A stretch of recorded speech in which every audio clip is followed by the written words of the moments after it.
They said love was blind, but for Ellen Graves, it was divorce that finally opened her eyes. On a Tuesday morning in October, Ellen stood on the sidewalk outside the brownstone on West 84th Street and watched a locksmith install new deadbolts on her front door. Not the front door, her front door. The one she had painted herself 12 years ago, a deep colonial blue she had spent 3 weekends selecting from sample cards spread across the kitchen table. The one she had decorated every Christmas with a wreath she made by hand from pine branches she collected in Central Park. The one she had walked through 10,000 times without thinking because it was simply the door to her home. It was not her door anymore. The divorce had been finalized 4 days ago, 23 years of marriage, and Ellen had walked away with $65,000 and 30 days to vacate the premises. She stood on the sidewalk in a gray wool coat, a rolling suitcase at her feet, and a cat carrier in her right hand.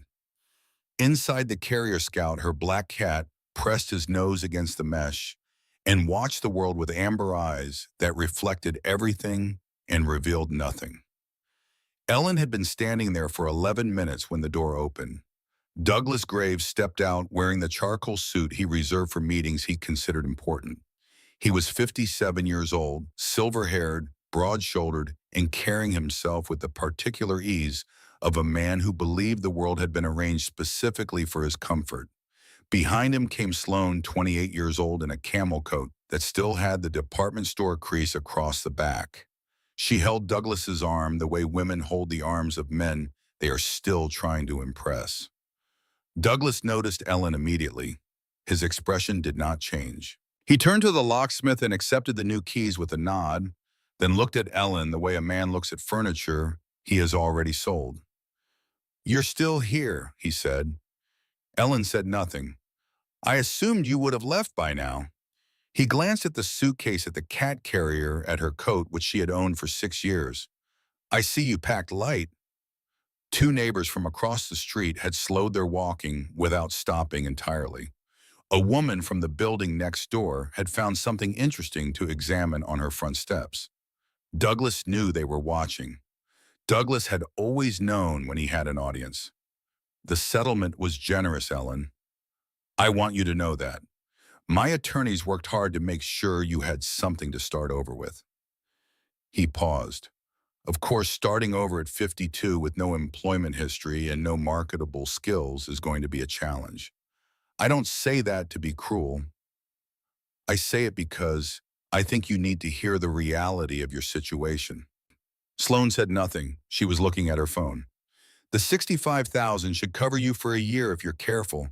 Find a room somewhere, maybe out in Queens or the Bronx, somewhere affordable." He tilted his head slightly. "Get a job.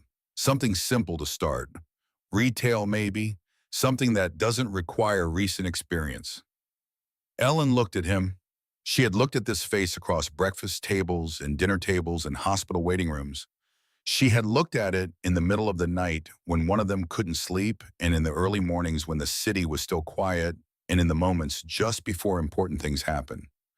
She had been looking at this face for 23 years, and she realized standing on this sidewalk that she had never truly seen it before. "Douglas," she said quietly. He raised an eyebrow. "This isn't over." His expression shifted slightly, a flicker of something that might have been amusement. "Ellen, the papers are signed. The judge has ruled. It's over." He straightened his jacket. "Don't embarrass yourself by trying to fight something that's already finished." He turned and walked back inside. Sloane followed without looking up from her phone. The door closed with the firm, decisive click of a new deadbolt. Ellen picked up her suitcase. She picked up Scout's carrier. She walked down the steps of the brownstone she had lived in since 2001, past the garden bed she had planted in 2007 and replanted in 2014 after a difficult winter, past the iron railing she had repainted 3 times over the years, and onto the sidewalk. She walked south. She did not look back. The first night cost her $180. A narrow room in a hotel near Penn Station that smelled of industrial cleaning solution and the accumulated loneliness of 10,000 business travelers. Ellen sat on the edge of the bed with Scout in her lap and her phone in her hand, and tried to calculate. $65,000. Hotel at 180 per night meant her money would run out in roughly a year. An apartment in Manhattan, even the cheapest studio she could find, after 2 hours of searching on her phone, started at $2,800 a month. That was $33,000 a year, more than half her settlement, and that was before food, utilities, transportation, Scout's food and vet bills, and the basic costs of existing. The math did not work. Ellen had known the math would not work. She had known it during the proceedings, watching Douglas's attorneys present their carefully constructed narrative of her uselessness. She had known it when her own attorney, a man named Gerald Fitch, who had been recommended by a friend, had advised her to accept the settlement rather than risk a trial. On the second day in the hotel, while going through her paperwork for the third time, Ellen found something she had not noticed before. A disclosure form in Fitch's initial representation agreement. The firm of Harmon, Fitch and Associates had previously provided consulting services to Graves Development Corporation, Douglas's company. Gerald Fitch had represented her in a divorce case against a company he had previously worked for. Ellen sat with this piece of paper in her hands for a long time, reading it again and again, looking for an explanation that wasn't there. She had signed her own defeat and paid someone to help her do it. The second night cost her another $180. On the morning of the third day, Ellen checked out. She walked for hours. This was not a plan. It was simply what her body did when her mind could not find a direction. She walked south through Midtown, past the glass towers that reflected the October sky, past the vendors and the tourists and the people who were going somewhere with purpose. She walked into lower Manhattan, into the older part of the city where the architecture remembered a different time. Buildings from the 1920s stood next to modern glass structures like old photographs inserted into a current conversation. Scout was quiet in his carrier. He had always been a patient animal, accepting whatever circumstances presented themselves with a philosopher's equanimity. By late afternoon, Ellen found herself in the financial district on a block she did not know well. The street was narrow and shadowed by tall buildings, mostly empty at this hour. She sat on a metal bench near a building she had passed without noticing, and set Scout's carrier beside her and pressed her hands together and tried to think. The building behind her was 6 stories of granite and terracotta, built in the ornamented style of the late 1920s. The stonework above the entrance still bore the original name, Hargrove and Associates Bank, established 1929. The windows were dark. A small placard near the door noted that the building had been converted to commercial offices in 1987. The bank itself had closed in 1974.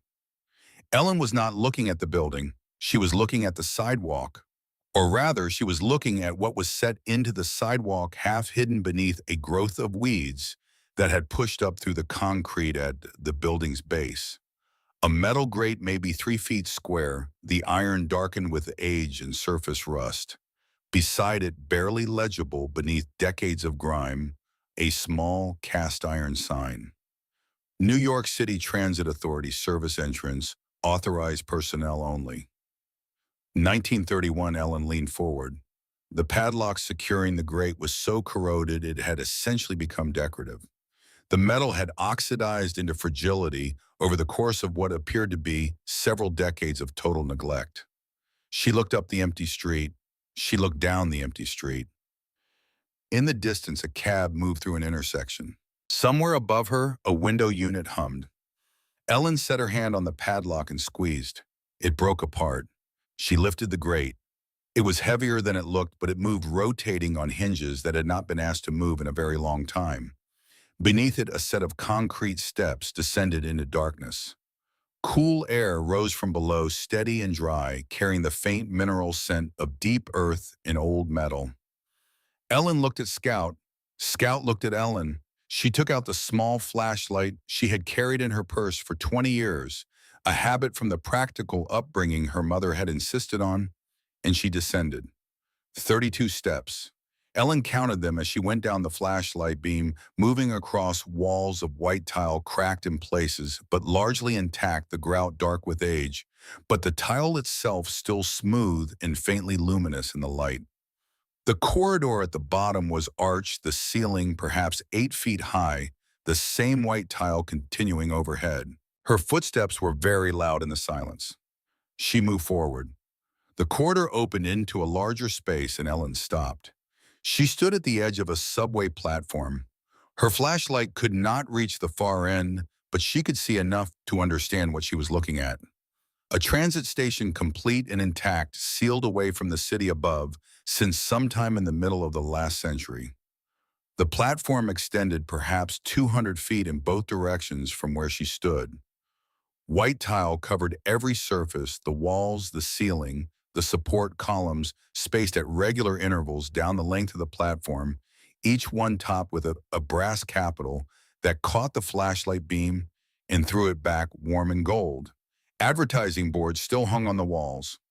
A woman in a 1940s dress recommended a brand of soap that no longer existed. A man in a suit advised commuters to see their doctor about a tonic that had been off the market for 60 years. At the far end of the platform, the tunnel mouth opened into absolute darkness. Ellen walked the length of the platform, slowly running her flashlight beam across every surface. The tile was beautiful.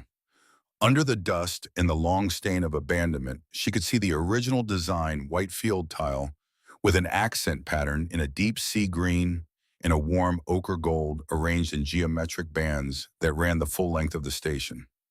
Someone had designed this space to be seen to be appreciated by people who were only passing through.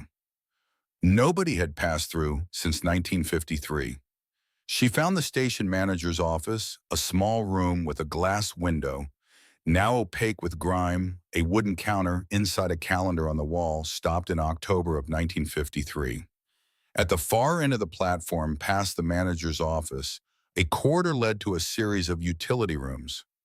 One contained equipment so rusted it had merged with the floor. Another held old maintenance supplies cans and containers that had long ago dried to solids. A third room was empty, 12 feet by 12 feet, white tile walls, brass light fixture on the ceiling, a door that swung shut and latched from the inside.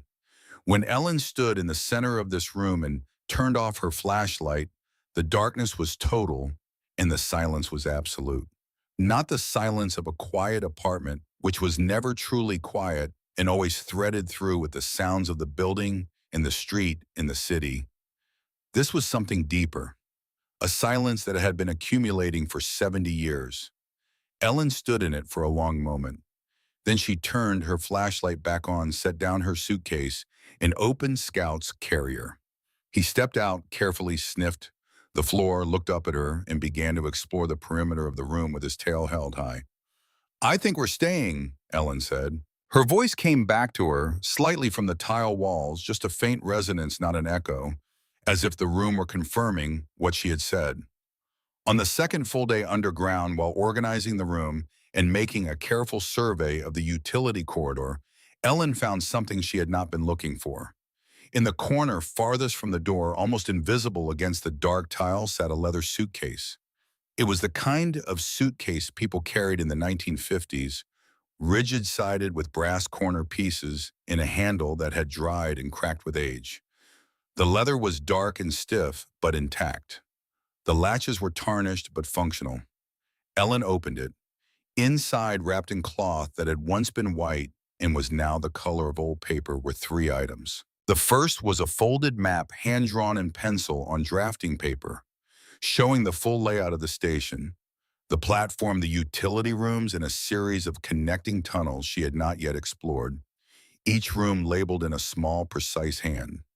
The second was a list typewritten on paper that had gone brittle at the edges, itemizing the contents of various rooms with notes beside each item. The third was a key, brass old-fashioned, attached to a tag of thick cardboard on which someone had written in the same small, precise hand, Utility C. Ellen looked at the map. She looked at the list of rooms.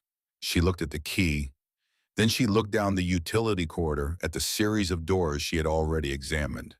The room she was standing in was labeled on the map as Utility A. She had found Utility B, the empty room with the rusted equipment. She had not found Utility C, The weeks that followed had a structure that surprised her with its functionality. Ellen was not someone who had thought of herself as particularly practical. She had been an interior designer in her 30s with a good eye and a growing reputation, and then she had been Douglas's wife, which had its own demands and its own skills, none of which were commonly recognized as skills at all. She had managed a household, managed Douglas's social calendar, organized the dinners and the events and the relationships that had contributed to his professional ascent. She had done all of this without acknowledgement and gradually without noticing the absence of acknowledgement. Down here, she noticed everything. She noticed that the pipes running along the ceiling of the platform collected moisture overnight, condensation forming in droplets that fell at a rate she calculated over the course of several patient observations at roughly 2 gallons per day. She positioned clean containers beneath the primary drip points and collected water. She then filtered through a portable camping filter she found at an outdoor gear store 3 blocks from the great entrance. The water was clean. She had it tested quietly at a pharmacy that offered water testing kits. She noticed the patterns of foot traffic above her. The neighborhood was mostly offices and commercial spaces, which meant the streets were occupied during business hours and largely empty in the early morning and late evening. She timed her arrivals and departures accordingly. She discovered the public library on Fulton Street 4 blocks away, which opened at 9 and closed at 8, had reliable electrical outlets along the reading room walls, and staff who paid no particular attention to a woman who came in every morning with a bag of power banks and left every evening with them charged. She spent her days reading architecture, electrical systems, water management, structural engineering, subjects she had studied peripherally in her design work, but never deeply because there had always been someone else to handle the deep knowledge. She learned that she retained information quickly when she was interested in it. She learned that she was interested in almost everything. Within 3 weeks, she had a functioning system. The LED light strips powered by rotating power banks gave her warm, reliable light throughout the small room and along the section of platform she had begun to use as a living space. The condensation water collection and filtration gave her clean water at no ongoing cost. Her food spending dropped to under $300 a month once she understood the rhythms of the neighborhood, the bakery on Nassau Street that set day-old bread outside at closing time, the grocery on Broadway that pulled slightly imperfect produce before it went to waste. She was spending less than $400 a month on everything. The $65,000 at that rate would last 14 years. But Ellen was not planning on 14 years. In the evenings after Scout had finished his patrol of the platform and settled into his preferred spot on the corner of the salvaged wool rug she had found outside a building on Pine Street, Ellen cleaned. She cleaned the tiles. It was slow work. The grime of 70 years did not yield easily. She worked section by section with cleaning solution and old toothbrushes and cotton cloths starting at the near end of the platform and moving outward in careful columns. As each section came clean, the original tile emerged in its full color, the white field sharp and bright, the green accents deep as seawater, the ochre gold warm as lamplight. The Art Deco pattern that ran in geometric bands along the walls was more intricate than she had first understood. Someone had put real thought into this space, real care. She thought about that sometimes while she worked. The designer who had conceived the station in 1929, who had specified the tile colors and the brass fixtures and the proportions of the arched ceiling. That person had imagined thousands of daily commuters passing through this space, had wanted those commuters to experience something finer than strictly necessary, had believed that beauty had a place even in a transit station. That designer had been right. The furniture came from the street because New York is a city that discards beautiful things constantly. A leather club chair worn at the arms but structurally sound left at the curb on a Friday evening on Water Street. A side table in dark walnut, a small crack in one leg she repaired with wood glue and 2 days of patience. An oriental rug faded to a softness that looked intentional, rolled against a dumpster on Maiden Lane.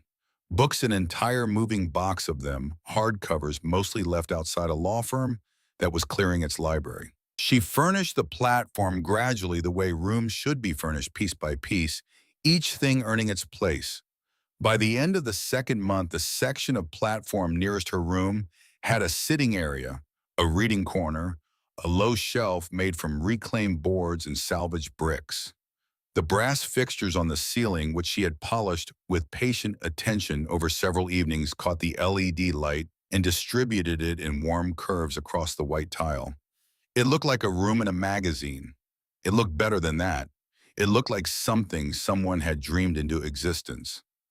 Ellen photographed it, not to show anyone, only to document what she had made, to have proof that this was real, that she had done this. On the night she finished cleaning the last section of tile at the far end of the platform, she sat in the leather chair with Scout in her lap and looked at what she had created and felt something she did not immediately have a name for. It was not happiness exactly, though it contained happiness. It was something more durable than happiness. She had been told she had no skills. She had been told she was unemployable. She had been told that losing everything would expose how little she actually was. Every tile on this platform told a different story. It was on a Thursday evening, 6 weeks after she had moved underground, that she heard the door. Not the grate above. A different sound coming from deeper in the tunnel, the direction she had not yet explored. A door somewhere in the darkness opening and then closing. And then footsteps. Slow and careful, the way people walk when they are not sure of the ground.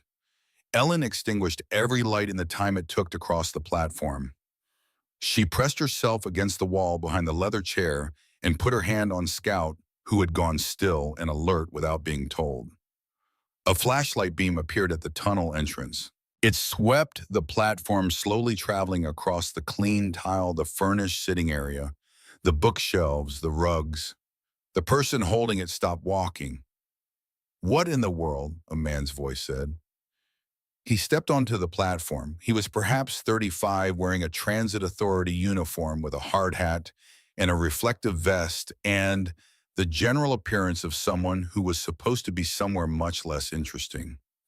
His flashlight moved across the space again, taking in the details, and his expression in the reflected light was one of complete bewilderment. Ellen stood up. He swung his light toward her. "I can explain," she said. For a moment, neither of them spoke. The man looked at her, then at the platform, then at her again. "How long have you been down here?" he said. "6 weeks. He looked at the clean tile, the polished brass, the bookshelves, the rugs. "You did all this?" "Yes." He shook his head slowly. "I've been doing this job for 8 years. I've been in every abandoned station in the system. Most of them are flooded or structurally compromised or full of debris." He looked around one more time. "I've never seen anything like this." "Are you going to report me?" Ellen asked. The man was quiet for a moment. His name tag read Patrick Doyle, and he had the look of someone who was working through a complicated ethical calculation. "I'm required to report safety hazards," he said finally. "You're not a safety hazard." He paused. "You're the opposite of a safety hazard, actually." He reached into his vest pocket and produced a card. "That's my number. If you have a structural concern or if anyone else from the authority comes through, call me." Ellen took the card. Patrick Doyle began to walk back toward the tunnel entrance, then stopped. He turned around.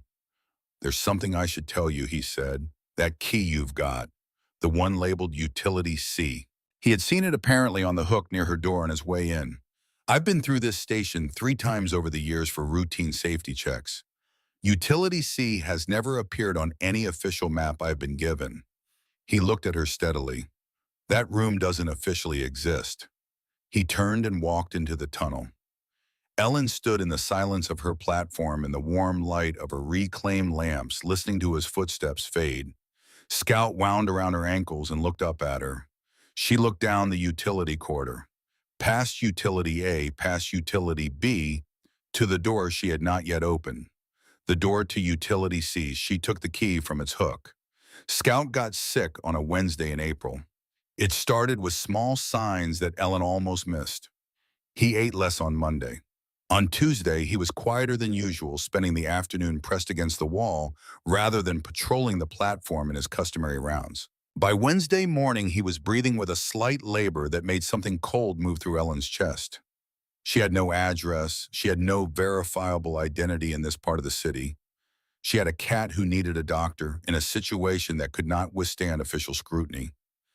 Ellen put Scout in his carrier and walked 3 blocks to a veterinary clinic on John Street that she had identified weeks earlier as a precaution, the way she had identified precautions for many contingencies since moving underground. She gave the receptionist a name and an address on Rector Street that she had memorized from a building directory at the public library. The receptionist did not verify it. Nobody verifies addresses at veterinary clinics. The diagnosis was a respiratory infection, bacterial, common in cats, treatable. The doctor was a young woman with a calm manner who handled Scout with practiced confidence and explained the antibiotic protocol clearly and without condescension. The bill was $340. Ellen paid in cash and walked back to the grate with Scout's antibiotics in her coat pocket and a feeling in her stomach that had nothing to do with the money. $340 was manageable. It was less than 1 month of her underground expenses. It barely touched her reserves. What was not manageable was the feeling it produced. The awareness, sudden and complete, of how thoroughly she had disappeared. She had been underground for 4 months. Nobody had looked for her. Douglas had not looked for her. The friends who had been their friends, the women she had lunched with and attended benefits with, and exchanged gifts with at Christmas for 15 years, not one of them had called since the second week after the divorce. Her sister in Portland had called twice and left voicemails that contained more discomfort than concern. Ellen had not called back. She had told herself this was freedom. Standing outside the grate in the thin April sunlight with Scout's antibiotics in her pocket, she understood that it was also something else.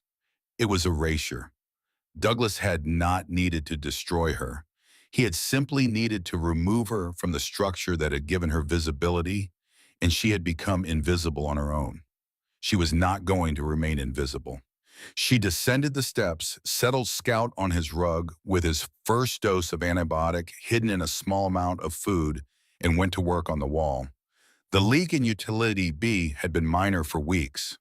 A slow seep through a horizontal crack in the concrete near the floor, leaving a damp streak on the tile that Ellen had been watching with the attention of someone who understood that small problems in contained spaces do not remain small. She had the materials to seal it. She had been putting off the work because Utility B was crowded with the remnants of old equipment and required moving things she would then need to move back. She moved them. The crack ran along the base of the wall for about 4 feet, stopping where it met a section of wall covered by a large metal panel. The panel was bolted to the wall with 4 heavy bolts, the kind of industrial fastening that suggested the panel was not decorative but structural, or at least intended to appear structural. The metal was the same gray painted steel as the rest of the utility room infrastructure, and it had been there long enough that the paint had bonded to the surrounding wall in a way that made the edges nearly invisible. Ellen sealed the crack first. She worked carefully, cleaning the concrete, applying hydraulic cement in careful layers, smoothing it flush. While the sealing cured, she examined the panel. The bolts were large, but they had been corroding for decades inside their threads. Ellen had accumulated a reasonable set of tools over the months, salvaged and purchased, including a socket wrench set she had found at an estate sale table outside a building on Greenwich Street. She fitted the largest socket to the first bolt and applied pressure. The bolt resisted, then it moved. It took her the better part of an hour to remove all 4 bolts.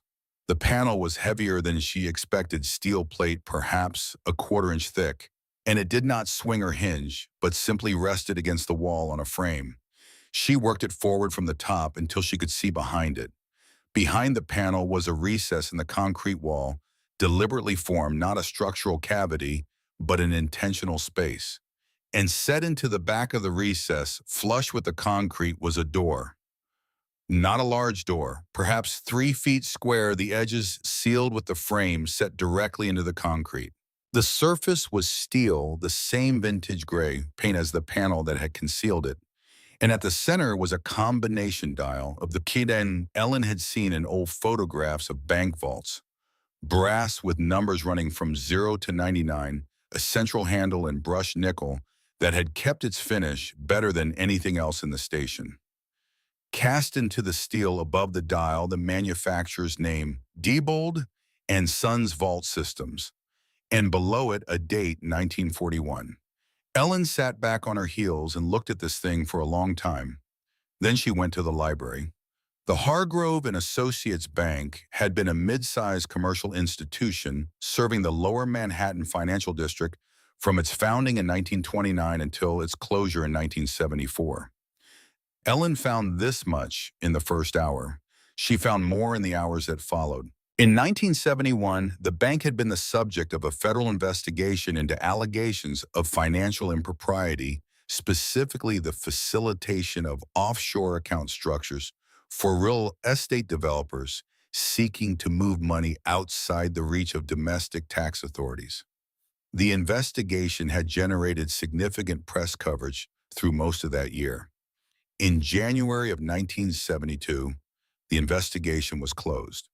The official reason given was insufficient evidence to proceed. Ellen read the closure notice 3 times. Insufficient evidence. In a case that had generated 2 years of documented inquiry and multiple grand jury subpoenas.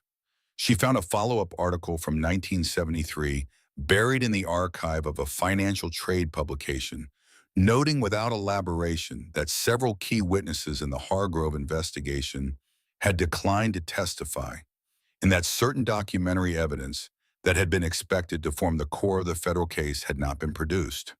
The bank closed the following year. Its remaining assets were acquired by a larger institution. Its records were, according to the official account, transferred to the acquiring bank's archive. Ellen looked up the acquiring bank. It had itself been acquired in 1989 and again in 1997, and the archive of the original Hargrove records had been deemed non-essential during the 1997 acquisition and disposed of. What the official record did not contain, but what Ellen pieced together from 3 separate trade publication archives over the course of 2 afternoons, was what had happened to the men who had run Hargrove's offshore network after the bank closed. They had not stopped. The network they had spent a decade building, the account structures, the correspondent relationships, the client arrangements, had not been dismantled when the bank's doors closed.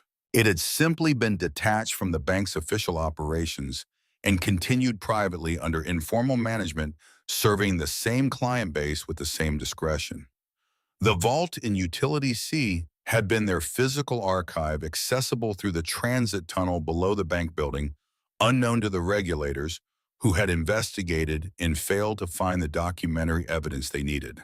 When the last of the original operators died in 2012, the network had gone silent. The vault had gone with it, sealed and forgotten beneath a city that had moved on. She sat with this understanding for a long time. The vault in Utility C had been installed in 1941. The bank had been investigated in 1971 for facilitating offshore accounts. The investigation had collapsed for lack of documentary evidence. The documentary records had subsequently disappeared into a sealed room that nobody remembered existed. Ellen took the key labeled Utility C from her coat pocket and looked at it. She went back underground and stood in front of the vault. She researched Diebold vault systems of the 1940s with the same patient attention she had applied to everything else. The library's digital archives gave her access to historical trade publications and locksmith journals that contained, among other technical information, discussions of common factory default combinations used by major vault manufacturers during different periods. Diebold in the 1940s had used a limited set of default combinations for institutional clients, combinations that were meant to be changed upon installation, but frequently were not, particularly in secondary installations. Storage vaults and accessory, secure spaces that were not considered primary vault infrastructure. There were more than 80 documented common combinations from that period. Ellen bought a small notebook and began a log. Every evening after Scout had eaten and settled, she sat in front of the vault with her notebook open and worked through the list. She was careful and precise, turning the dial slowly and fully between each attempt, the way the technical documentation recommended, resetting the mechanism completely before each new sequence. She noted each combination, tried to date the result. The work was not unpleasant. It had the quality of a puzzle, which she had always enjoyed, and it had the additional quality of being a puzzle that might matter enormously, which gave each session a weight that kept her attention from drifting. Scout sometimes sat with her, watching the dial turn with the focused interest cats bring to repetitive motion. On the 47th day, on the 71st attempt, Ellen turned the dial through the final number of the sequence, and the mechanism released with a sound like a held breath finally exhaled. She sat completely still for a moment. Then she pulled the handle. The door swung outward on hinges that moved more smoothly than anything else in the station, as though they had been engineered with the expectation of a very long wait and the necessity of working perfectly when that wait ended. Inside the vault, arranged in neat stacks on 3 shelves, were metal document boxes of the kind used for long-term record storage. 14 boxes on the first shelf, 11 on the second, 9 on the third. Each box labeled with a date range in the same small, precise hand that had labeled the map in the leather suitcase. The earliest box was dated 1968. The most recent was dated 2011. Ellen lifted the first box down and opened it. It took her 3 days to understand what she had found. The documents were financial records, but not simple ones. They were the operational records of a system, a network of offshore account structures that had been built by the Hargrove Bank's senior management in the late 1960s and had continued operating under private management long after the bank itself had closed. 30 years of records documenting the movement of money through accounts in the Cayman Islands, Zurich, and Luxembourg, the client arrangements, the fee structures, the specific transaction records for each account, and the client list. Ellen found it in the fourth box, a typed and handwritten document spanning multiple pages organized alphabetically. Each client identified by name and account number, with notes in the margin indicating the nature of the arrangement and the level of discretion required. Most of the names meant nothing to her. Some she recognized as New York real estate figures from various decades. One she recognized immediately: Graves Douglas A. Priority client, maximum discretion required. Refer all inquiries to primary contact only. The account records for Douglas began in 2001 and ran through 2011 when the final box's records ended. Ellen calculated the total transfers with a pencil and a legal pad, going through each transaction record twice to make sure she had the figures right. $17,400,000. Moved offshore in increments over 10 years through account structures specifically designed to be invisible to domestic tax authorities. None of it declared, none of it taxed. She sat with this number for a long time. Then she opened the personal envelope. It was in the Douglas Graves section of the client files, a standard business envelope, sealed with tape that had dried to brittleness, labeled in the same hand as everything else: D. Graves Personal. Inside was a single document, a real estate transaction record from 2009. A property in Aspen, Colorado, 4 bedrooms, 8,000 square feet, purchased for $2.1 million. The purchase had been made through a shell company, but the beneficial ownership documentation in the file named Douglas Graves directly, and the funding source documented in the transaction record with the same meticulous precision that characterized everything in this archive was a joint account, their joint account, hers and Douglas's. Ellen checked the date of the purchase, March 2009. She thought carefully. In March of 2009, she and Douglas had been married. The divorce proceedings had not begun until 2022. This property had been purchased with marital funds hidden through a shell company and never disclosed during the divorce proceedings. It was not simply tax fraud. It was fraud on the court. She looked up current Aspen property values on her phone. The property was worth $4.1 million. Douglas had hidden a $4 million asset from the divorce court. He had used her money to buy it. Ellen put the document carefully back in the envelope. She put the envelope back in the box. She closed the vault and sat in utility C in the darkness, not because her lights were off, but because she needed to think without visual distraction. She thought about Gerald Fitch, her lawyer who had worked for Douglas's company and had advised her to accept $65,000. She thought about the settlement she had signed. She thought about Douglas standing on the steps of her house in his charcoal suit, telling her to find a room in Queens and learn to live within her means. Ellen had been a designer. She had spent her career understanding how things were put together, how structures were built, how each element depended on the others for the whole to hold. She understood, looking at what she had found in this vault, that Douglas's financial life was a structure. And she now held in the form of these document boxes the precise knowledge of exactly how it had been built, which meant she understood exactly how to take it apart. She spent 6 weeks in the library, not reading for general knowledge this time, but reading with surgical purpose, federal tax law, the specific statutes governing offshore account disclosure requirements, the IRS whistleblower program and its procedures and protections, the legal standards for reopening a divorce settlement based on fraudulent financial disclosure, the relevant case precedents, which were numerous, because it turned out that hiding assets during divorce proceedings was not uncommon, and the courts had developed clear mechanisms for addressing it. She contacted a divorce attorney, not in person, but through an encrypted email account she created for the purpose with an address that contained no identifying information.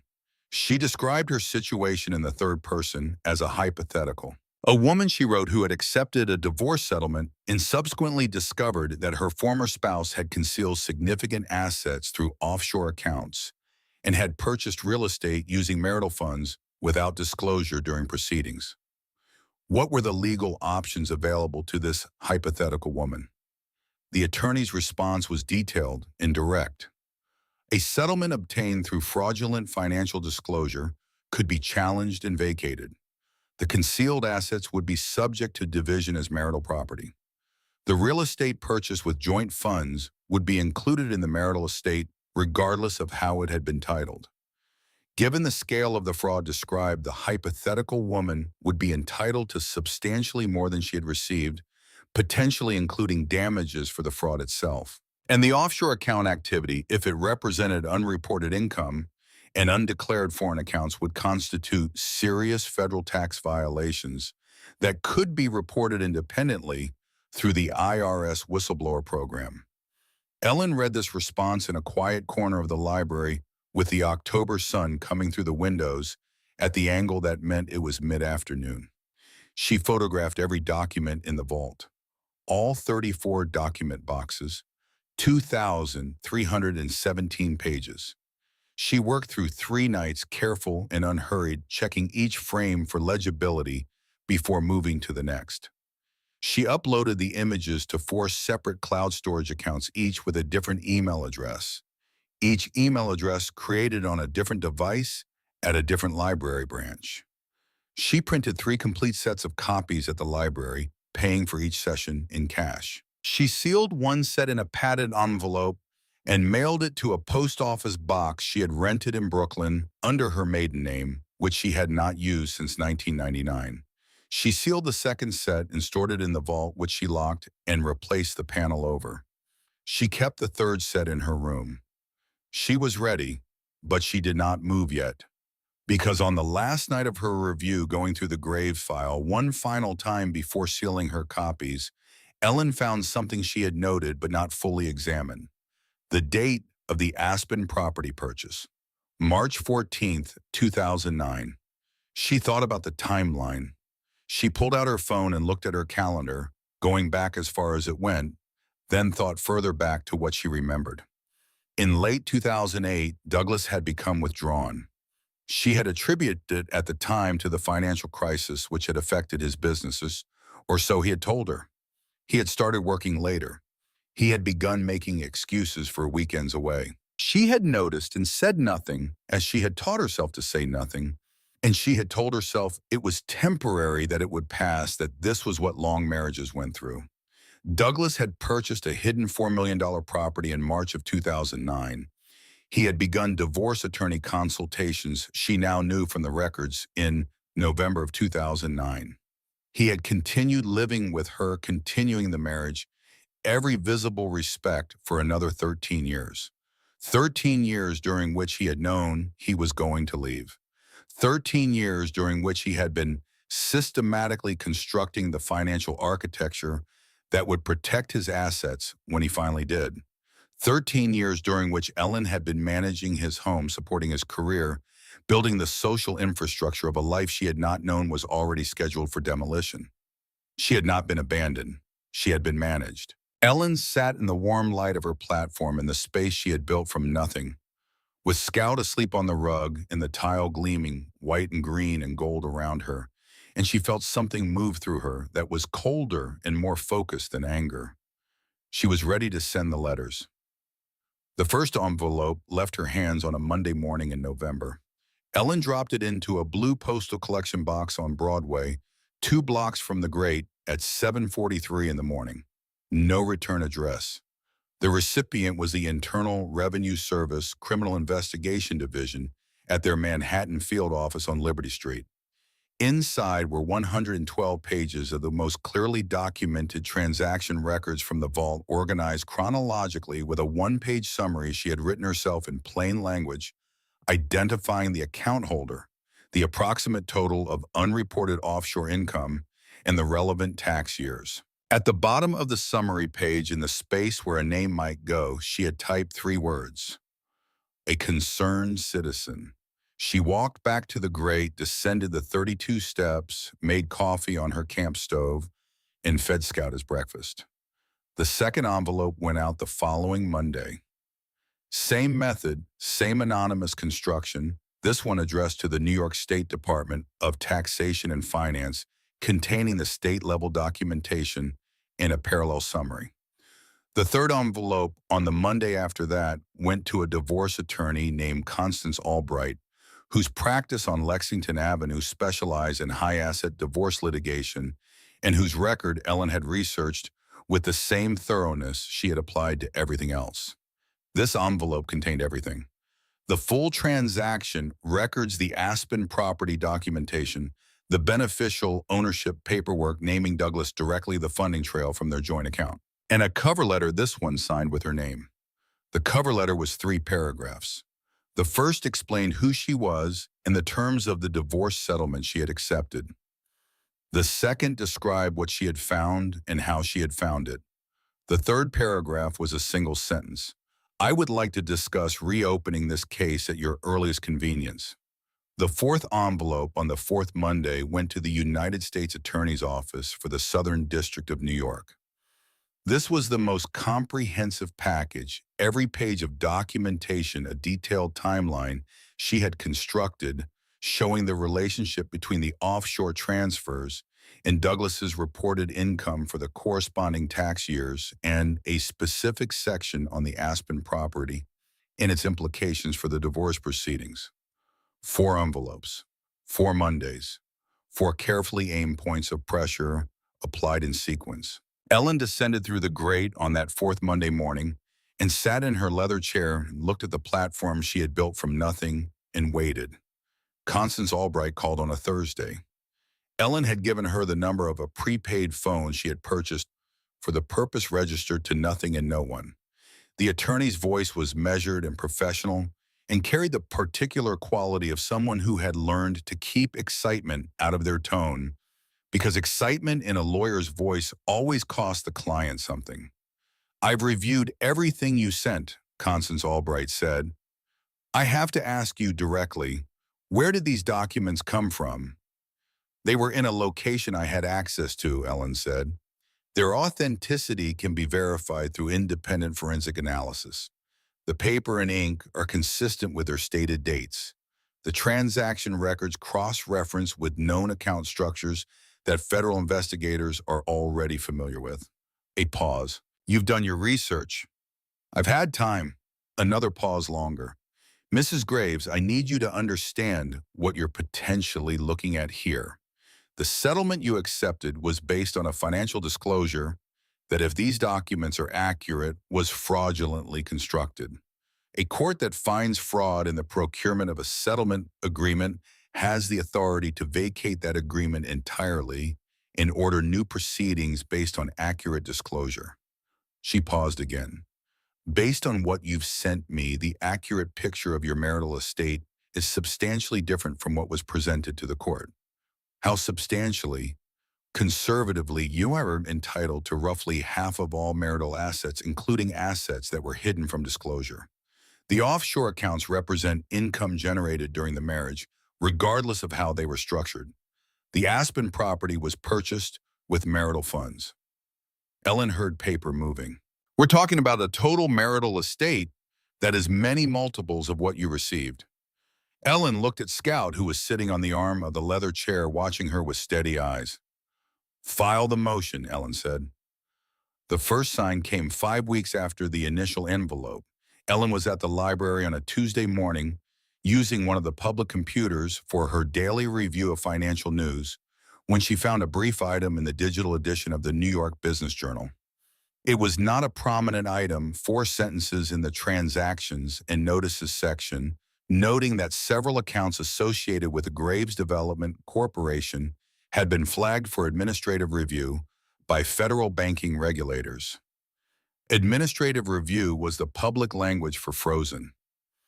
Ellen read the 4 sentences twice, then closed the browser window, collected her charged power banks, and walked back to the grate. Douglas would not understand what was happening yet. He would have received a notice from his bank. He would have called his attorney. His attorney would have made inquiries. At this stage, the machinery was just beginning to move quietly below the visible surface of things, the way the largest movements always begin. Ellen descended the steps and went about her day. 3 weeks later, the story broke. She found it on a Thursday afternoon, not in a trade publication this time, but on the front page of the New York Times business section, accessible through the library's digital subscription. The headline was measured in the way Times headlines are always measured, conveying maximum information with minimum visible excitement. Manhattan developer faces federal investigation into offshore accounts. The article was thorough. It described the scope of the investigation, which federal agencies were involved, the general nature of the alleged violations. It quoted Douglas's attorney, a man named Whitfield, who said that his client was cooperating fully with investigators and was confident that the review would confirm the legitimacy of all his financial activities. Ellen noted this quote carefully. She would think about it again in the weeks that followed. There was a photograph. Douglas leaving his office building on Park Avenue, one hand slightly raised toward the camera, the expression on his face, the expression of a man who was still, in that moment, certain that the machinery surrounding him could be managed, redirected, convinced to point elsewhere. He had spent his entire career managing things. He did not yet understand that this particular machinery had been built specifically to resist management. Ellen looked at the photograph for a moment, then she read the article again from the beginning. The weeks that followed had a particular quality that Ellen had not anticipated. She had expected to feel something dramatic, a sustained heat of satisfaction, a continuous brightness. What she actually felt was quieter than that and more durable. Every morning she descended the steps into her station and went about the work of her day, and every evening she checked the news, and the story continued to develop in the way that federal investigations develop, without drama, but with an inexorable forward motion that nothing Douglas's attorneys did seem capable of interrupting. His office was searched on a Wednesday in December.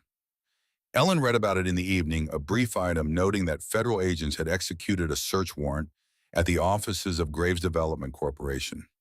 She was sitting in her leather chair when she read it, with Scout in her lap and a cup of tea balanced on the walnut side table, and she felt the quiet satisfaction of watching a structure she had understood completely behave exactly as she had known it would. Sloane's social media presence went dark in the second week of December. No posts, no activity, no indication of the Manhattan dinners and weekend trips that had been its primary content.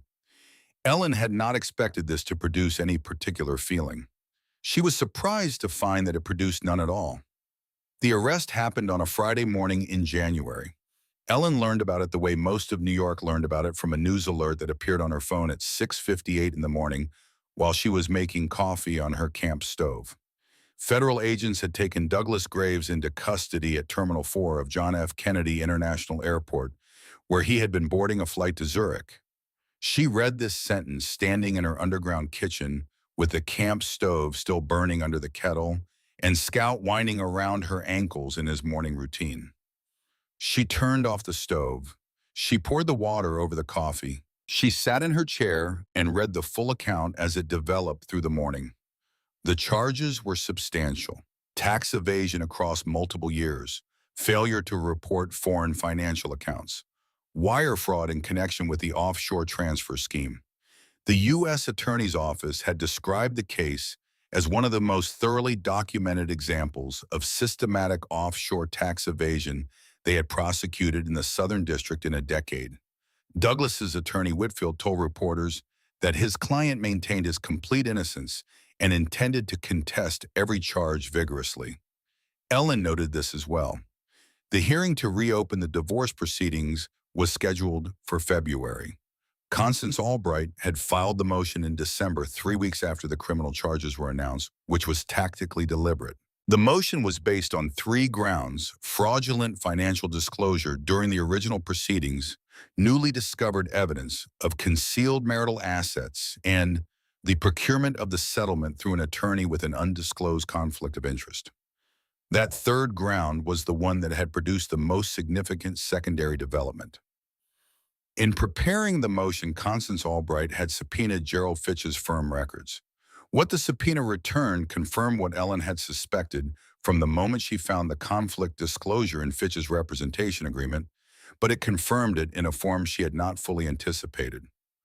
Among the subpoenaed records were emails between Gerald Fitch and Douglas's lead attorney exchanged during the period when Ellen had believed Fitch was representing her interests.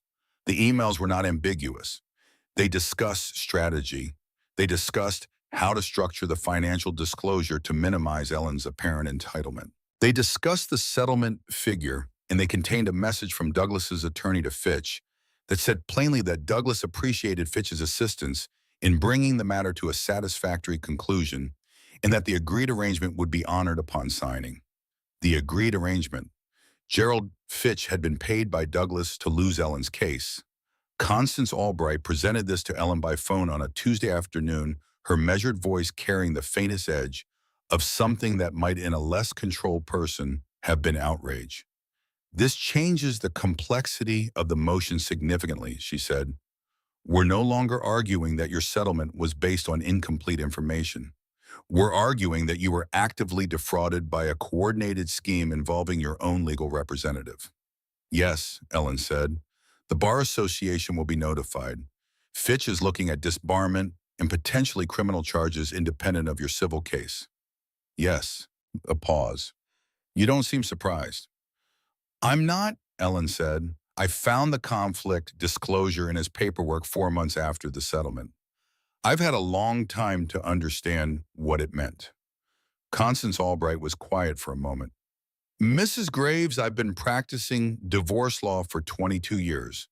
In my experience, the clients who are prepared tend to achieve better outcomes than the clients who are surprised." Another pause. "You are the most prepared client I have ever had." The hearing lasted 3 days. Ellen attended in person, which was the first time she had been in a formal setting since the original proceedings. She wore a navy suit she had purchased at a consignment shop on Fulton Street, altered by a tailor 2 blocks away to fit her exactly. She sat at the plaintiff's table beside Constance Albright and listened to Douglas's attorney argue his various positions, and she watched Douglas across the room and understood with a clarity that had nothing angry in it that he still did not fully comprehend what was happening. He had spent his career in rooms where he was the most powerful person present. He had managed boards of directors and city council members and zoning committees and the social architecture of New York real estate. He understood power as something you accumulated and deployed. He did not understand it as something that could be built quietly in the dark from nothing by a person he had written off as a problem already solved. His attorney argued that the vault documents were of uncertain provenance. The forensic expert Constance Albright had retained testified for an hour and a half about paper composition, ink chemistry, and the specific manufacturing signatures of Diebold vault systems from the 1940s. The documents were authentic. The vault was authentic. The records were exactly what they appeared to be. His attorney argued that the offshore accounts had been established before the marriage and were therefore separate property. The transaction records showed otherwise clearly and in detail with dates that placed the majority of the account activity squarely within the years of their marriage. His attorney argued that the Aspen property had been purchased through an independent entity and could not be considered marital property. The beneficial ownership documentation in the funding trail from the joint account made this argument structurally impossible, and Douglas's attorney appeared to understand this by the end of the second day. On the third day, Douglas's attorney made no new arguments. The judgment came on a Thursday morning in March. Constance Albright called Ellen while she was on the platform, sitting in her leather chair with the morning light from her LED strips warm on the tile around her and Scout asleep on the rug at her feet. The settlement was vacated. New terms were ordered based on accurate disclosure of the marital estate. Ellen was awarded one half of all marital assets, including the previously concealed offshore accounts, minus the amounts already seized by federal authorities, plus damages for the fraudulent procurement of the original settlement. The total was $9.1 million in cash and liquid assets. She was also awarded the brownstone on West 84th Street, assessed at $2.8 million, which could be sold or retained at her discretion. Douglas's remaining personal assets after federal seizures, fines, and legal fees amounted to approximately $1.8 million, which would be substantially consumed by his ongoing criminal defense. His criminal sentencing on 7 federal counts came 6 weeks later. 7 years in federal prison.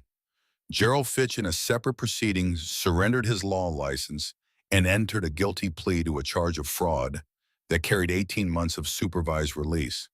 Ellen learned about Fitch's plea from a court docket notification she had set up through the legal research database at the library. She was sitting at her usual table by the window when the notification arrived.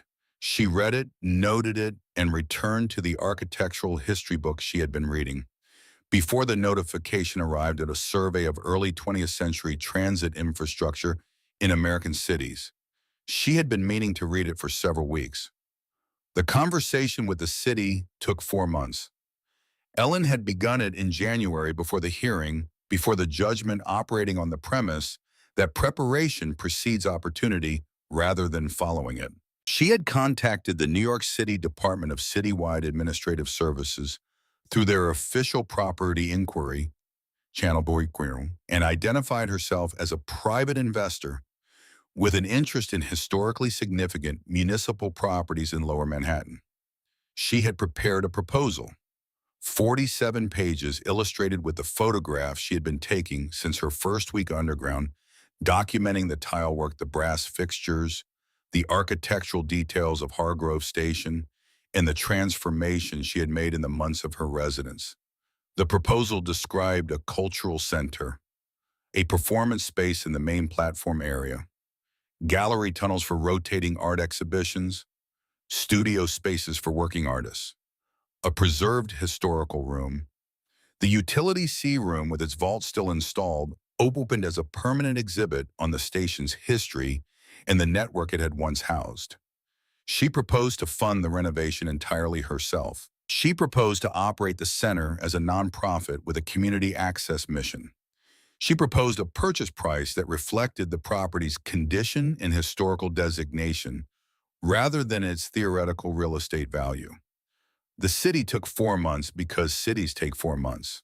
But in May, on a Tuesday that was warm enough that the street above the grate had people moving through it in shirt sleeves, Ellen received a letter confirming that the city council had approved the sale of Hargrove Station and its immediately adjacent tunnel infrastructure to the Hargrove Cultural Foundation, a nonprofit entity established by Ellen Graves for $2,200,000. She sat on the platform steps and read the letter twice. Then she called Constance Albright, who had become something closer to an advisor than an attorney over the months of their work together, and read her the relevant paragraph. "Congratulations," Constance Albright said. "What happens next?" "I build something," Ellen said. "The renovation took 11 months. The architects she hired were a firm specializing in historic preservation. Two partners who had spent their careers working on the restoration of significant but neglected spaces. They walked the platform on their first site visit with the expressions of people who had just been shown something they had stopped believing existed. One of them ran her hand along a section of clean tile and said nothing for a long moment. "This is original," she said finally. "Yes," Ellen said. "You cleaned all of this yourself." "Most of it." The architect looked at Ellen with an expression that contained professional respect and something more personal. "How long did it take?" "About 3 months. I worked section by section." The architect looked down the length of the platform, 200 feet of white and green and gold, and shook her head slightly. "We can work with this," she said in the tone of a person who meant considerably more than those 4 words. The renovation installed proper electrical systems and ventilation, upgraded the structural elements, where needed added accessibility features and fire suppression systems and the other infrastructure that a public space requires. It restored the brass fixtures to full operation with new wiring. It cleaned and sealed the tile work throughout the station. It created a discreet entrance through the ground floor of the building, above which Ellen purchased for an additional $1.2 million and had converted to a lobby and administrative space. The utility C room was handled with particular care. The vault was preserved in place, its door open, its shelves now holding explanatory materials about the Hargrove network and the decades of records that had been stored there. A small placard on the wall told the story of the station's second life, the offshore network that had used this room as its physical archive for 4 decades, and how those records had eventually found their way into the hands of the one person with every reason to use them.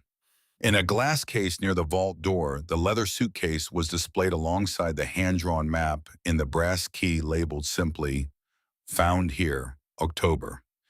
Ellen had discovered in her research for the exhibit that the leather suitcase had almost certainly belonged to the last station manager, a man named Arthur Brennan, who had locked the gates of Hargrove Station for the final time on a Thursday in September 1953, and had, for reasons that could not now be known with certainty, left behind a map and a key to a room he perhaps understood might one day matter to someone. Whether he had known what was in the vault or had simply been a careful man who believed in leaving things findable was a question the exhibit acknowledged without attempting to answer.